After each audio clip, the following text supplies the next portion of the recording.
ఒరి నీచపు కుక్క రూదర్ఫార్డ్, నీలాంటి పిరికి పందులు కాదురా మా గడ్డని పరిపాలించాల్సింది. ఎవర్రా మీరంతా?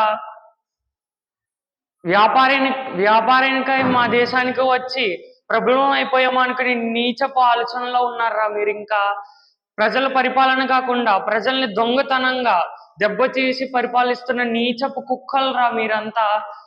మేము సర్వసంగ పరిత్యాగులమైన మమ్మల్ని అణిచివేయాలన్న నీ ఆలోచన ఎప్పటికీ నెరవేరదు.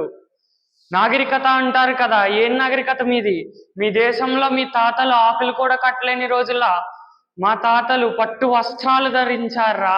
మీ దేశంలో భాష అంటే ఏంటో కూడా తెలియని రోజుల్లో మా దేశంలో సంస్కృతి భాష పుట్టిందిరా.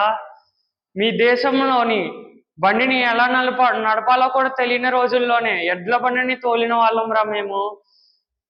ప్రకృతిలో కలిసిపోయే సమాజం రా మా భారతదేశపు సమాజం.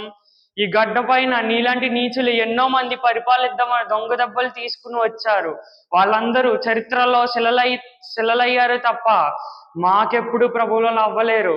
నీలాంటి నీచపు కుక్కలు ఎన్ని మంది వచ్చినా నాలాంటి విజృంభ వీరులు ఉద్భవిస్తూనే ఉంటారు. నీలాంటి నీచపు కుక్కలను చావగొడుతూనే ఉంటారు. నా దేశం నుంచి మీరు వెళ్ళిపోండి. నా దేశంలో మీకు చోటు లేదు.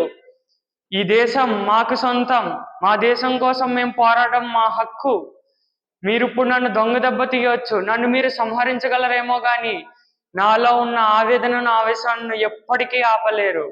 ఎక్కడెక్కడో కాదు, దమ్ముంటే ఇక్కడ కాల్చండి. దొంగ దెబ్బలు తీయడం మీకు అలవాటు. వీరుల్లాగా నా దేశం కోసం ప్రాణాన్ని అర్పించడం మాకు అలవాటురా. మీలాంటి దొంగ దెబ్బలు తీసే వాళ్ళు ఇక్కడ ఉండడానికి వీల్లేదు. నా దేశం నుంచి వెళ్ళిపోండి. నా దేశాన్ని విడిచిపెట్టండి. వందే మాతరం, వందే మాతరం, వందే మాతరం.